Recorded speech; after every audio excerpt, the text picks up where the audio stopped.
This is National 9 News with Brian Naylor. With Rob Gaylord. Thank you very much, Brian. And after the break, a final workout for those well-known travellers. First footballers ever to pull on a pair of boots. He makes the impossible possible. And next week, his magic could help Collingwood win their first flag in 32 years. You could win Peter Dacos's famous football gear and wear it to the grand final. Or one of 20 personally autographed Sharon footballs, only in this week's Sunday Herald. Just imagine what it would be like to be in Peter Dacos's boots on grand final day. Magic. The Sunday Herald. It's news you can use. At Carlton and United, we normally like to show you how to enjoy our products in our commercials. But we realize there are times when you'd rather enjoy someone else's. Like the pleasure of driving today's modern cars. All we ask is that you realize that drinking and driving can be a dangerous combination. Please think before you drink. Good evening. The West Coast Eagles have another injury worry on the eve of their preliminary final clash with Essendon. After their late arrival last night, Mick Malthouse put the Eagles through a sharp workout at Princes Park. There's still a query on key defender Guy McKenna, who suffered an injured elbow last Saturday, and the final lineup won't be decided until tomorrow morning. But Malthouse was quick to dispel suggestions that ruckman Laurie Keane, who didn't train with the squad, would also be missing. He's really made a late play for the final series by 4 or 5 games at Subiaco, and I just thought, you know, a training session before a big game like that's probably advisable that he just gets a bit of touch more than a bit of running. Meanwhile, Peter Melesso, who returns after a 5-match suspension, could get the job on Paul Salmon. And while Essendon will go into the match as slight favourites, a lot will depend on coaching tactics. And Lou, the battle will be fought out by two great football minds. That's right. Kevin Sheedy and Mick Malthouse, they're good friends, but tomorrow they'll be enemies. Success is Kevin Sheedy's middle name. In a league career which is now into its 3rd decade, Sheedy has 5 premierships to his credit. 3 as a player with Richmond and 2 as Essendon coach. His 254-game career ended in round 6 of the 79 season. I'm looking forward to a well-earned rest after my time in footy. But Sheedy's break was short-lived. In 1981, he was appointed coach of the Bombers and embarked on a program which made the club a powerhouse of the 80s and earned him the name Super Coach.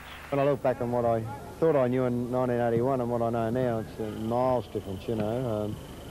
Probably the exciting part about coaching is that are the new areas that come into the game and the areas that you have to work on to keep up with and ahead of where the game really is going. For 7 years at Tigerland, Sheedy's teammates included Michael Malthouse. Malthouse was a member of Richmond's 1980 premiership team, but has so far failed to recapture that grand final glory. It's somewhat ironic that one of 2 men standing in his way is his old mate Sheed. Oh, look, I know what Sheedy's like. Yeah, of course, I've got a high regard for Kevin as a former teammate of mine and also coached against him enough. He'll have the Essendon up a lot harder than what they were last week. I've always believed players win matches, but at this stage of the year, one wrong move by a coach could destroy everything they've worked for. In the case of tomorrow's preliminary, Sheedy will be the one making the right moves, and his charges will do the rest. And Rob, with Collingwood's spot in the grand final secure, it'll be nice to sit in the old super box and watch the other 2 fight it out. Well, you are welcome with us in the outer, Louis. OK, I'll pop out there. Thanks very much, mate. Michigan welcomes the news that our own air services are returning to normal, but he wasn't impressed with the attitude of some of the union officials involved. It's good the aircraft refuelers came to their senses and went back to work today. Their sudden strike was outrageous in the middle of the school holidays. Equally outrageous was the attitude of some of the union leaders. One said he couldn't give a stuff about the West Coast Eagles. Well, millions of fair-minded sports lovers could. Let's hope the team's emergency travel arrangements don't disadvantage the Eagles tomorrow. And refusing to hold the strikers' meeting yesterday because it was a public holiday is just the sort of attitude which gives Australia an appalling reputation around the world and why we ran 4th in the Olympic City contest. Manning levels for fuelling planes in Perth is exactly the sort of issue which can be settled by common sense, by arbitration, as indeed are the issues now threatening our petrol supplies. The attitude of striking first and talking later is devastating to this country's economic performance. It's also giving the noble ideal of unionism a dangerously bad name. I'm Peter Costigan. 4 West Coast Eagles face fitness test tomorrow to decide whether they're able to play in the preliminary final against Essendon.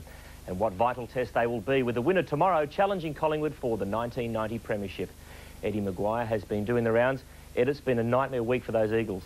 Steve, firstly, the refuelers strike forced the Eagles to fly via Kalgoorlie and Mildura to get here. And now they'll have to wait to see whether Guy McKenna, Laurie Keane, Craig Turley and Dean Kemp will come up for the game. Chris Mainwaring and Stephen Jackson also have troubles but are expected to be fit.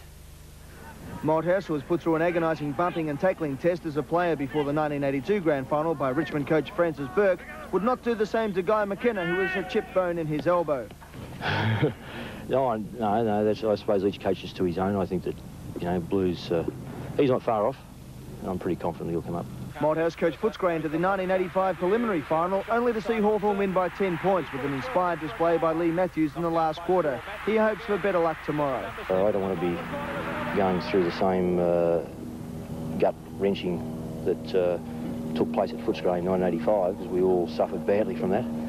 And I think that under the circumstances, we've got an opportunity to advance one better. Essendon captain Tim Watson says he will play a better game personally tomorrow, and that the Bombers' 10-goal loss to Collingwood is not as demoralising as many think. Any loss by 10 goals is a kick in the guts in the finals. I'd much rather think that it was because we were underdone rather than the fact that we were overwhelmed by a team that we're incapable of beating. Essendon coach Kevin Sheedy has alleged that Collingwood captain Tony Shaw said his team was too old and not good enough during the quarter-time break last week.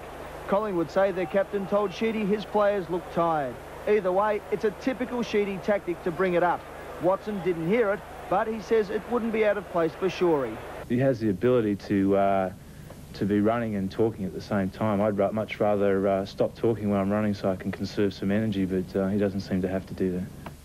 I can't read lips, but I'm not sure what Tony Shaw said. But the tip for tomorrow's game, and I think the Eagles may have hit their best last week, and it'll be tight early, and I think Essendon can come back to earn the right to play off against Collingwood in the grand final.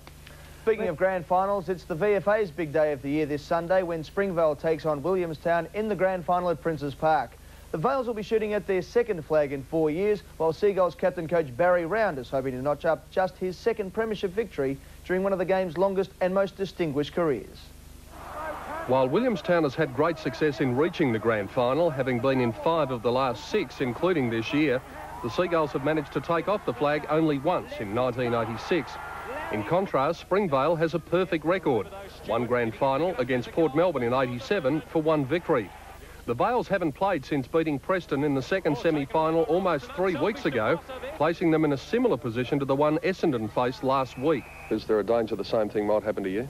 I would have thought so, Peter, if we hadn't played a finals game, but we have had 2 big hit-outs in finals already, and I think that has prepared us for a grand final against Williamstown. Now, I must admit that thought did cross my mind watching the Collingwood-Essendon game, but it's probably made the Springvale boys more aware of it, and you know, I think that they would have worked to overcome that this week. They're obviously a terrific side. They wouldn't be there if they weren't, and you know, we know how to play Williamstown, and we're just hoping that man for man that we can beat them on the day. Having played for the trophy several times in the past few years, Round says the grand final experience could be a factor on Sunday for Williamstown. Yeah, I think it does help, Peter. We've got some new guys this year, but quite a few that have played in the last couple of grand finals, and it's all experience, and you know, I think that will stand us in good stead. And my tip for Sunday's VFA grand final at Princes Park, Williamstown in a close one to win by a couple of goals over Springvale. But Steve, good luck to both sides there on Sunday, and of course to the Eagles and the Bombers tomorrow at VFL Park. Should be a magnificent game. Yeah, let's hope so, Ed. How else would you mark Mitsubishi's 10th year on Australian roads than with a Grand Tourer? With sport seats, sport steering wheel, front air dad, rear spoiler, alloy wheels with low-profile tyres, and a modified road-hugging suspension. The Magna Grand Tourer. Grand Australian Touring under 20 grand. From who else but Mitsubishi?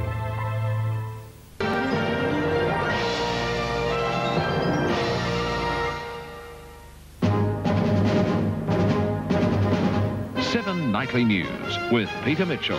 Passengers mutiny amid allegations their coach driver was drunk. An ultimatum from the stock exchange as Bond posts a record loss, and Essendon through to the AFL Grand Final. Bond Corporation has posted a $2.2 billion loss, exceeding the previous record loss set by Elders just last Thursday. Now the Perth Stock Exchange has delivered an ultimatum to the debt-ridden company to present its final accounts or face failure. John McCourt reports. The beleaguered Bond Corporation is in desperate times. Alan Bond has gone and so have the profits. The company posting a record $2.2 billion loss for the last financial year. Bond Corp now needs to secure a $1 billion sale of its brewing assets, including Perth's Swan Brewery, and convince its European investors to convert what they're owed into equity for it to have any chance of corporate survival. New Bond chief Peter Lucas is optimistic, but financial observers believe if the brewery sale fails, the future looks bleak. The banks actually are quite secure. The people who've lost all the money so far are the shareholders and these people in Europe. And as chairman of the Perth Stock Exchange, John Poynton says it's still waiting for required financial statements from Bond Corporation, and the company had been given a fair go. They've in fact come to the point now where they recognise that and are in fact trying to do what they can to supply them with the information so the market's informed. Mr Poynton said all companies were required to comply with the rules, and that included Bond Corp. I think we're in an environment now where people recognise you've got to play by the rules. There's so much discredit being put on the markets here that if we don't have people playing the game, then, you know, we're not going to get investors locally or overseas investing in our market, and that's bad for everyone. AFL preliminary final against Essendon at VFL Park today. After 4 years in the competition, the Eagles have come tantalisingly close to the grand final, but it seems there are some Southerners concerned about a Western invasion. Diana King reports. You couldn't blame the Eagles players and supporters for being put out by the air refuelers strike, but at least they couldn't complain about any conspiracy theories when it comes to weather. Once again, Melbourne turned on beautiful sunshine. The West Coast arrival into the preliminary final has polarised many supporters. Some are worried about Melbourne-based clubs losing their grip on the game. I'd rather not see another state in the grand final. It's ours. Sheer atmosphere, you can't beat Collingwood, Essendon, or Hawthorn, of course. Inside, players were oblivious to any factional rivalry, intent only on getting to this year's one day in October.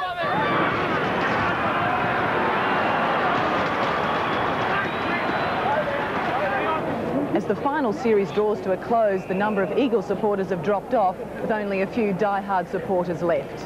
I think Victoria's really worried about West Australia now. It's been fantastic, hasn't it? Yeah. Essendon supporters weren't worried about a West Coast invasion. They had a different enemy in mind. No matter what, if we lose, we want Eagles to beat Collingwood. Is it that bad against Collingwood? Definitely, oh, definitely. We hate them. Essendon finally marched home to take on arch-rival Collingwood next week. The Eagles return home without the glory, but with the respect of many Victorian football fans. Diana King, 7 Nightly News. Timothy Dalton in the explosive premiere. Brace yourself. The Living Daylights, and Monday, Roger Moore in The Spy Who Loved Me. It's 007 on 7. For tonight's sport with Dixie Marshall. And Dixie, the Eagles' brave finals run comes to an end. Yes, Pete. Essendon will meet Collingwood in the grand final for the first time since 1911 after winning a lacklustre preliminary final against the Eagles at VFL Park this afternoon. The pleasing news for Bombers fans was the vastly improved form of several players, particularly veterans Tim Watson and Simon Madden. Sandy Roberts reports. After a quiet one last week, skipper Tim Watson displayed a lightning opening burst to inspire the Bombers. He was in everything. He wore one there. That hurt. As Essendon looked considerably better for the run against Collingwood. Simon Madden was also in the gun, but answered the criticism in the best possible way. Superb in the air. Madden, mark of the day. And deadly in front of goal. The Eagles struggled across half-forward while the Bombers continued to pour it on, storming to a 7-goal lead. Flashes of brilliance were few for the Eagles. One came from Carl Langdon, who anticipated well to kick the team's third. But Essendon had all the answers. Anderson bounced one through, and at the long break, the margin was 6 goals. The Eagles suffered another body blow early in the third term when Carl Langdon collided with Terry Danaher and was taken from the ground with concussion. But that didn't stop the Bomber machine as Michael Long taunted the Eagle defence. Dean Turner's name went into the book after a late tackle on Izard, but the little bomber had the last laugh with a goal. The final quarter was a formality as Essendon continued to stamp its authority on the game. When the final siren sounded, the margin was 63 points to set up a grand final meeting with Collingwood. The battered Eagles were gallant in defeat, but the day belonged to the Bombers. We know that'll top us off for sure in regarding just the hardness and the fitness side of the match. Now, I mean, the MCG is a much smaller ground, so I mean, there'll be no excuse for next week for us not playing well. It was a disappointment. You know, we sort of didn't finish the way we would have liked to, but you know, it's certainly pleasing from the last 3 years to end up in the position that we did, and full credit goes to Essendon in the way they played the game. The commentators during the call said the team looked a little flat. Was that because of the travel, or do you think Essendon just jumped you? Oh no, I don't think we're going to make excuses. I mean, I think Essendon won fair and squarely on the day, and you know, sure, we've sort of done a lot of travelling in that, but you know, we're a professional side, and we've got to put up with those sorts of things. So you know, that's just the way it turned out. To the reserves, and an amazing second quarter of 12 goals by Melbourne set up a big win over Footscray, while in the under-19s a goal in the final minute by Demon forward Chris Sullivan moved his team into next Saturday's grand final. Meanwhile, Collingwood has had the luxury of a week off, but trained this morning before knowing who its opponent would be.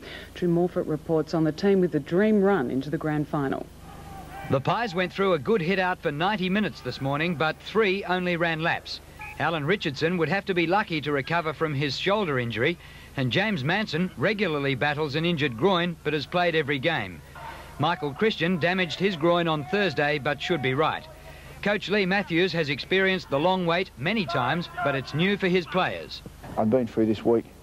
It's the 7th time, actually, I've been in a side that's won the second semi and watched the preliminary final, and basically you don't want either of them to win. But one's gonna, and tonight the pressure will be back on because we'll have a specific opponent. Everybody at Collingwood can't help but be aware of the losers tag.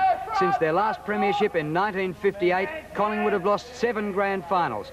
But the last time they took the direct path to the big one in 1977, they drew and then lost the replay. But the air of confidence here at the moment suggests that 1990 could break the drought.